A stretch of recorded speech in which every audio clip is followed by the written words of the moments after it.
Ini Nabi Muhammad nih. Nabi Muhammad sedang menyampaikan keluhannya kepada Allah. Setelah beliau mendapati Quran, lalu Quran ini disampaikan kepada kaumnya, kepada umatnya. Dari pengalaman dan penglihatan beliau melihat mereka-mereka yang sudah dapat Quran ini malah justru menjadikan Al-Quran itu sebagai sesuatu yang sia-sia. Kalau ditanya, pedoman hidup Anda apa? Al-Quran. Tiba-tiba saya menjelaskan sesuatu dari Al-Quran, loh, dia menolak. Karena di otaknya itu ada dogma, ada doktrin yang sudah mencengkram.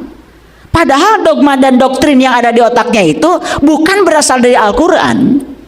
Cuma selama ini diklaim seakan-akan itu berasal dari Al-Quran. Dia dari dogma dan doktrin yang berkembang selama ini yang diyakini oleh dia sebagai Al-Quran. Kira-kira fenomena ini banyak gak terjadi? Akibatnya apapun yang disampaikan pada orang ini Al-Quran ini menjadi sia-sia. Orang yang sudah berhenti menyalahkan orang lain juga sudah berhenti menyalahkan dirinya sendiri. Inilah orang yang sudah belajar. Paham ya? Oke. Nah, hari ini saya akan membeberkan sebuah rahasia yang berjudul bebas dari penderitaan ilusi. Ini ada beberapa suku, ada beberapa kata kunci nih. Yang pertama bebas, yang kedua penderitaan, yang ketiga ilusi. Karena hampir kebanyakan manusia menderitanya itu bukan oleh kenyataan hidup, tetapi oleh reaksi dan tanggapan dia terhadap peristiwa yang terjadi dalam hidup. Sebetulnya ditipu orang tuh nggak apa-apa, kan pesannya cuma, oh saya berarti bodoh, masih ditipu orang, kan gitu aja. Berarti saya harus banyak belajar, gitu aja kan sebetulnya. Tapi karena reaksi dia terhadap orang ini sangat negatif, dan itu yang membuat dia menjadi sangat menderita, bahkan timbul dendam, ingin melampiaskan dendamnya pada orang lain. Padahal sebetulnya semua peristiwa di alam semesta ini netral adanya, menjadi tidak netral karena diberi makna oleh kita sendiri. Ya, paham ya? Nah, makanya hari ini saya akan cerita Nabi Adam. Saya akan cerita, ya, sebetulnya bukan Nabi Adam yang saya ceritakan, Adam sebetulnya. Karena di Quran itu nggak ada Nabi Adam. Yang ada itu Adam. Saya mau cerita Hawa. Kalau kita kan kenalnya pakai Siti, betul nggak? Ya. Padahal sebenarnya dalam terminologi agama Islam terutama tidak ada itu Siti Hawa. Yang ada adalah Hawa. Makanya yang benar itu sebetulnya adalah Adam dan Hawa. Ya, supaya semua mengerti, ya. Yang mana Adam, yang mana Hawa. Tapi saya akan menjelaskan secara hakikat. Saya tidak akan menjelaskan secara syariat. Secara hakikat. Nah, ada Adam, ada Hawa, ada malaikat, ada iblis, ada setan, kan gitu.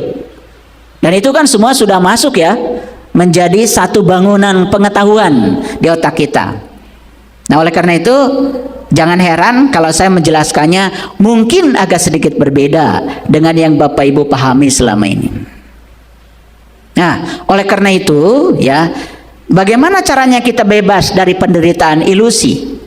Penderitaan ilusi itu adalah penderitaan yang tidak ada sebetulnya, diadakan oleh kita sendiri. Di mana diadakannya? Di pikiran, dan itu hanya sebatas ilusi. Nah, sama ya, dari tadi malam sampai sekarang di luar hujan, ya.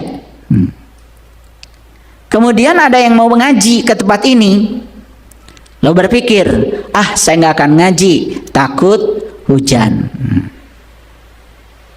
Padahal kan faktanya sekarang sudah tidak hujan. Faktanya tidak hujan, tapi otak kita masih takut hujan. Nah, takut hujan ini kan diciptakan oleh pikiran. Dan pikiran yang suka menciptakan itu sedang menciptakan penderitaan ilusi. Sama seperti begini, Bapak Ibu kan hari ini faktanya masih punya suami, masih punya istri, betul nggak? Tapi kemudian berpikir, gimana ya kalau besok saya tidak punya suami? Nah, itu penderitaan ilusi. Akhirnya tiba-tiba sekarang jadi menderita, padahal faktanya masih punya pasangan. Suka nggak begitu? Suka. Betul nggak? Mau pergi ke mall, di sini lalu berpikir, saya kalau pergi ke mall takut nggak ada parkir. Fakta apa ilusi itu? Ilusi kan? Itu hanya di pikiran saja. Tapi hati-hati karena pikiran ini sebetulnya sedang menciptakan kenyataan. Apa yang dirasa nyata oleh pikiran bisa jadi menjadi kenyataan walaupun saat itu masih ilusi. Jadi saya ini sama istri saya kalau pergi ke mall, saking kuatnya pikiran saya bahwa saya akan dapat parkir paling depan dan parkirnya di situ-situ saja. Setiap saya ke situ, saya selalu dapat parkir di tempat yang sama, paling depan di situ, di timing yang sama. Dan itu bukan kebetulan itu. Bukan kebetulan. Ya? Oke. Sampai sini mengerti? Nah, ini yang akan kita beberkan. Jangan-jangan sebetulnya kita semua itu tidak menderita di kenyataan. Kita ini hanya menderita di pikiran akibat ilusi pikiran. Makanya pikiran itu sudah berulang kali saya sampaikan, tidak senang saat ini. Pikiran itu senangnya masa depan atau senangnya masa lalu, itu pikiran. Ya, pikiran. Jadi ikatan pikiran kita terhadap masa lalu dan pikiran terhadap masa depan itu bisa menciptakan penderitaan. Tapi penderitaannya itu hanya ilusi sebetulnya. Tetapi karena diyakini adanya, itu bisa menjadi kenyataan. Clear sampai sini? Judulnya udah bisa dipahami? Oke, kalau sudah bisa dipahami, bismillah ya, kita mulai. Saya ingin menyampaikan satu ayat di Quran. Ini surat Al-Furqan.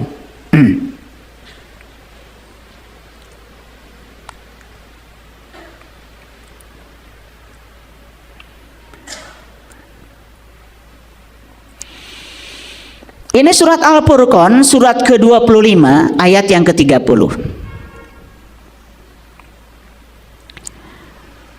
Saya bacakan ya, bahasa Arabnya supaya masuk di otak kita. Wa qala Rasul, berkatalah Rasul. Siapa Rasul itu? Rasul itu orang yang dapat ilmu dari Allah dan dia diberi izin menyampaikan ilmunya kepada yang lain. Itu namanya Rasul. Jadi Rasul ini adalah penyampai ilmu sebetulnya. Nah, kita kenal ada 25 Rasul kan? Betul? Sampai Rasul yang paling akhir, ya, Rasul kita namanya Nabi Muhammad Rasulullah Sallallahu Alaihi Wasallam. Ini Quran disampaikan kepada Nabi Muhammad. Ya, jadi Nabi Muhammad itu adalah salah seorang dari Rasul itu. Dapat ilmu dari Allah dan diberi izin menyampaikan ilmunya kepada umatnya. Nah, salah satu titipan Allah pada Nabi Muhammad itu adalah Al-Quran, bukan? Setuju ya? Setuju semuanya? Setuju. Al-Quran kan? Al-Quran ini sering disebut sebagai kitab suci. Disebut juga pedoman hidupnya umat Islam. Tetapi ada satu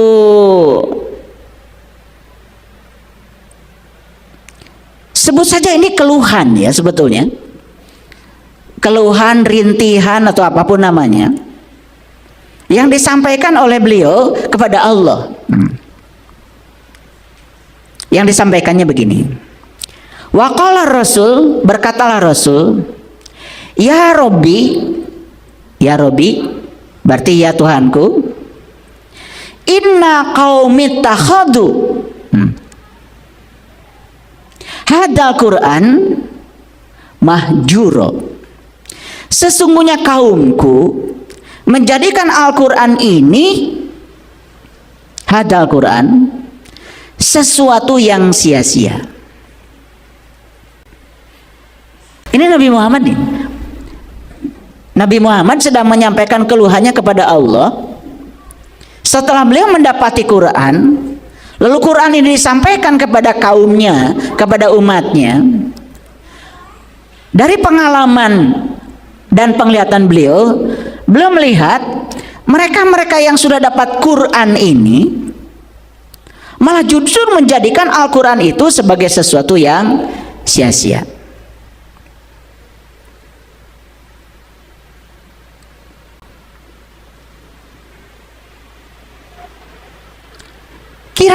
Kira-kira ayat ini secara konteks dalam kehidupan yang sekarang berlaku nggak?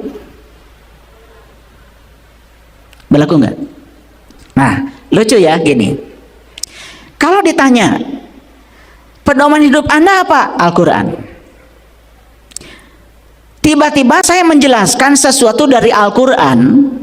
Dari Al-Quran loh. Dia menolak.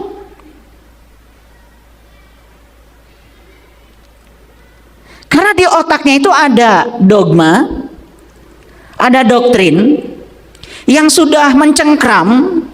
Padahal dogma dan doktrin yang ada di otaknya itu bukan berasal dari Al-Quran. Cuma selama ini diklaim seakan-akan itu berasal dari Al-Quran. Paham ya? Fakta ini ada nggak dalam kehidupan kita sehari-hari? Ada. Ulangi ya, ulangi.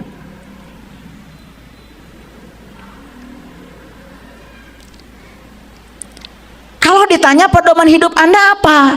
Jawabannya Al-Quran. Saya membaca Al-Quran dan menangkap maknanya. Kemudian saya sampaikan kata Al-Quran begini loh. Tapi dia menolak mentah-mentah. Karena yang disampaikan saya, walaupun kata Quran berbeda dengan yang diterima dia dari dogma dan doktrin yang berkembang selama ini, yang diyakini oleh dia sebagai Al-Quran. Kira-kira fenomena ini banyak gak terjadi? Akibatnya apapun yang disampaikan pada orang ini Al-Quran ini menjadi sia-sia. Dan itu yang kemudian dikeluhkan oleh Nabi Muhammad, ya Robbi inna qaumi takhadu hadal Quran mahjuro. Ya Tuhanku, sesungguhnya kaumku menjadikan Al-Quran ini sesuatu yang sia-sia. Nah, jangan sampai keluhan Nabi Muhammad ini secara pribadi ada pada diri kita.